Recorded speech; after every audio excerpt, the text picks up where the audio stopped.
上次做田螺焖鸡还剩下半只鸡，不要浪费了。今天用剩下的这半只鸡来做一个网红菜品——柠檬手撕鸡，希望大家喜欢。说实话，这道菜的味道是真的不错，做法也简单，可以说是一学就会。要不然我也不会分享给大家。准备一包盐焗鸡粉，20克左右撒在鸡身上，再淋上少许茶油，没得茶油的用花生油也可以。现在给它一起涂抹均匀。当然，这一步的重点不是涂抹，而是按摩，要给鸡肉做一个深层次的放松。用保鲜膜封起来，腌制大概10来分钟。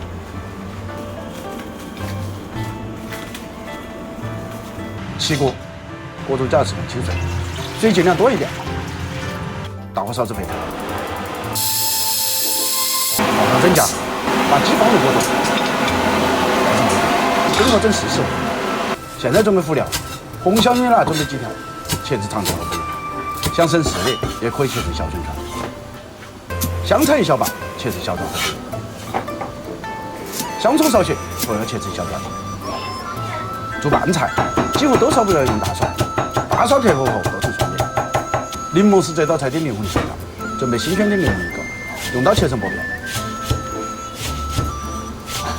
因为柠檬的籽质会有一股苦涩味，所以柠檬切好后，建议用牙签把籽质挑出来。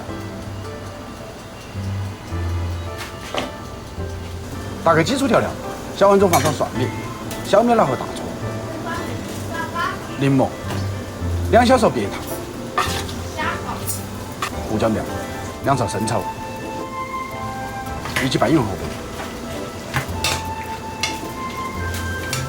时间差不多了就揭开锅盖，取出蒸好的鸡肉。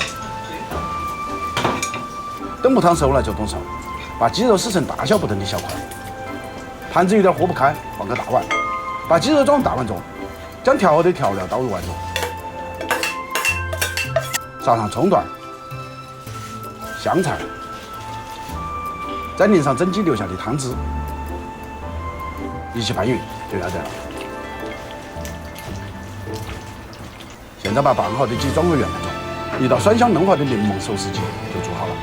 你学会了吗？以前我一直以为，作为一个美食 UP 主，只要自己的内容做得好，就一定能换回别人的认可、重视。这种平等的对待是一种真正的尊重。但现实教育了我，因为白嫖已经成为一种习惯，所以我不得不卑微的低头。